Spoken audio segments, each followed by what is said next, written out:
Kisah sepasang remaja dari Padang, Sumatera Barat.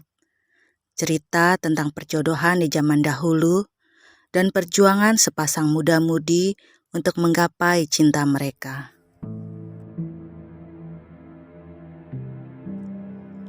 Berlatar kota Padang pada masa Hindia Belanda.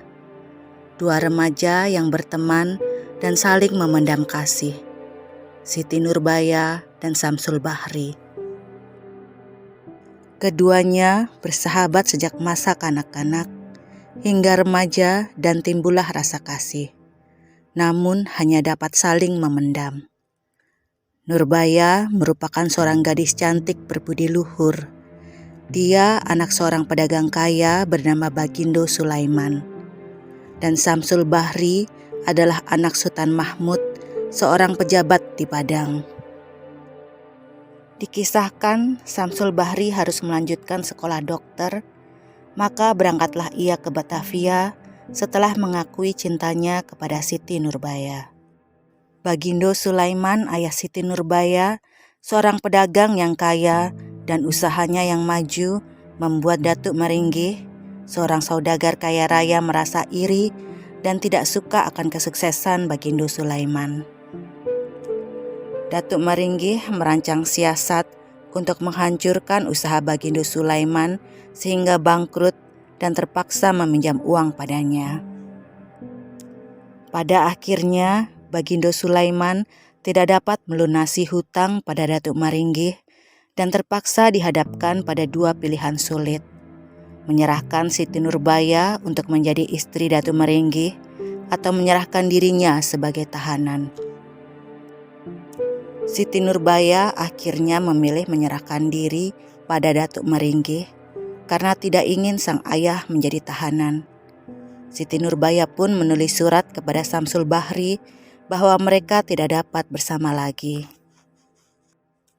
Nurbaya merasa tersiksa dan menderita hidup bersama Datuk Meringgi karena sikap kasarnya. Pada suatu waktu, Samsul Bahri datang dari Batavia dan menemui Siti Nurbaya di rumahnya. Mereka berbincang-bincang di bawah pohon beringin. Datuk Meringgi yang merasa tidak suka akhirnya memukuli Siti Nurbaya.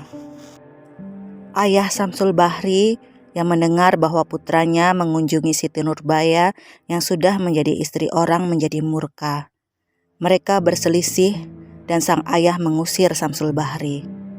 Samsul Bahri yang merasa marah akhirnya pergi dan bersumpah tidak akan kembali lagi. Siti Nurbaya yang merasa muak dan tidak tahan dengan watak suaminya yang kasar, akhirnya melarikan diri ke Batavia dan menemui Samsul Bahri.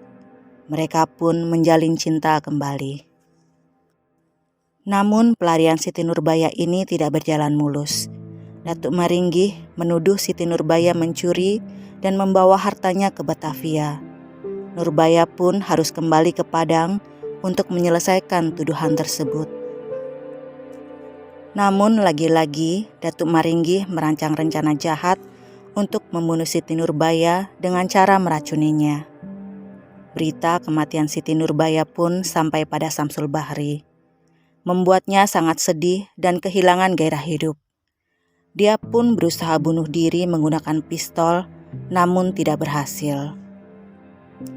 Samsul Bahri kemudian mengganti namanya menjadi Mas, kebalikan dari Sam, nama panggilan Samsul, dan bergabung menjadi prajurit kolonial. Karena tidak memiliki alasan untuk hidup sebab wanita yang dicintainya telah meninggal, dia pun tidak memperdulikan keselamatannya. Setiap ditugaskan ke medan perang, Samsul Bahri berharap bisa mati sehingga dapat bertemu kembali dengan sang kekasih di alam kubur. Namun sayang, keinginan Samsul Bahri tidak tersampaikan. Dia justru berhasil mengalahkan musuh-musuhnya sehingga dipandang sebagai prajurit berprestasi dan mendapat pangkat letnan. 10 tahun setelah kematian Siti Nurbaya, Datuk Meringgi memimpin suatu revolusi melawan pemerintah Hindia Belanda sebagai protes atas kenaikan pajak. Samsul Bahri ditugaskan ke Padang untuk menumpas para revolusioner ini. Dalam peperangan ini, Samsul Bahri akhirnya menemukan dan membunuh Datuk Maringgih. Namun sesaat sebelum meninggal, Datuk Maringgih mengayunkan senjatanya dan mengenai Samsul Bahri, membuatnya terluka berat. Di saat ajal menjelang, Samsul Bahri bertemu dengan ayahnya Sultan Mahmud dan meminta maaf. Akhirnya Samsul Bahri meninggal dunia. Kisah ini tertuang dalam karya sastra karangan Marah Rusli dan diterbitkan oleh Balai Pustaka pada tahun 1922.